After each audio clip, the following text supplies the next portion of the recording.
Hello and welcome to this week's edition of Wednesday Wisdom. My name is JB Hilliard, and these are short video snippets designed to answer questions you may have about estate planning, probate, or maybe other legal concerns that may be impacting your household. And for this week, I know I've been away. I thought I would be more consistent as I tried to promise at the beginning of this year. But unfortunately, stuff happens. Life be lifing. And May was really a challenging month. I had a lot of loss of family members and friends. And so anytime I have to attend a funeral or memorial service or even hear of one, I always think back to the business at hand, what business I'm in, and I always think about what the families are going through, and particularly those who are left to coordinate things, to plan things, to take care of things. And so this message will be short and sweet, hopefully. And I just want you to really consider three questions, or consider that your plan, your estate plan, whatever that looks like right now, should answer three questions. And that is who, what, and where. First of all, who's going to be the one to take the baton once you pass away? Who's going to be that person to kind of take charge, and take care of everything? Who's going to be that person to know, where important documents are, what things to do, and that sort of thing? So that takes us from the who to the what. What needs to be done, and more specifically, what needs to be done immediately upon your passing. One of the things I think about for myself, since I'm still single currently, is to cancel all subscription services and any kind of automatic payments coming out of my multiple accounts.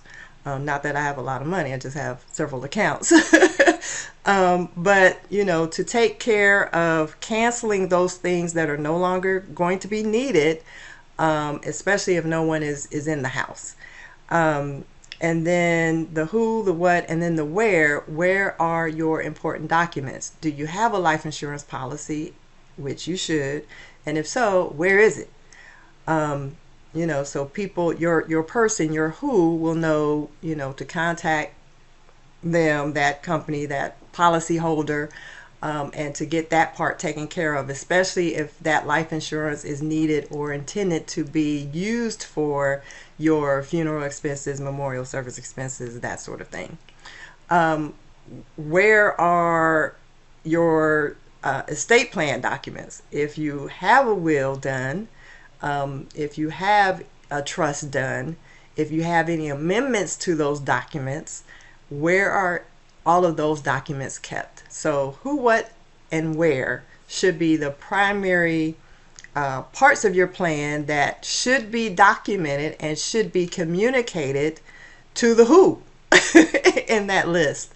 And so that you don't have family members who need to sit down somewhere. You don't have them actually trying to take over. You don't have someone petitioning the court to take over that needs to sit down somewhere and shouldn't be the one taking over. So you just don't want that additional family drama when the family is already mourning a loss. The more you prepare now, the less that they'll have to deal with in the future, and it will be so much more so much of a, how should I say it? It'll just be so much easier for the family members left holding the bag, holding the baton, whatever you want to call it, that have to carry on without you, and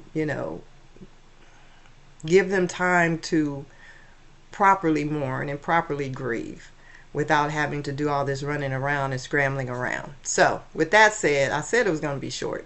I kind of went off on a ramble there for a second, but just get the plan in place, whether it's formally done through the estate planning process, or whether you just have a list somewhere and your who person knows where that list is. Whatever it is, I prefer the former versus the latter, but do something, get something documented so someone knows what to do and where to go to do it.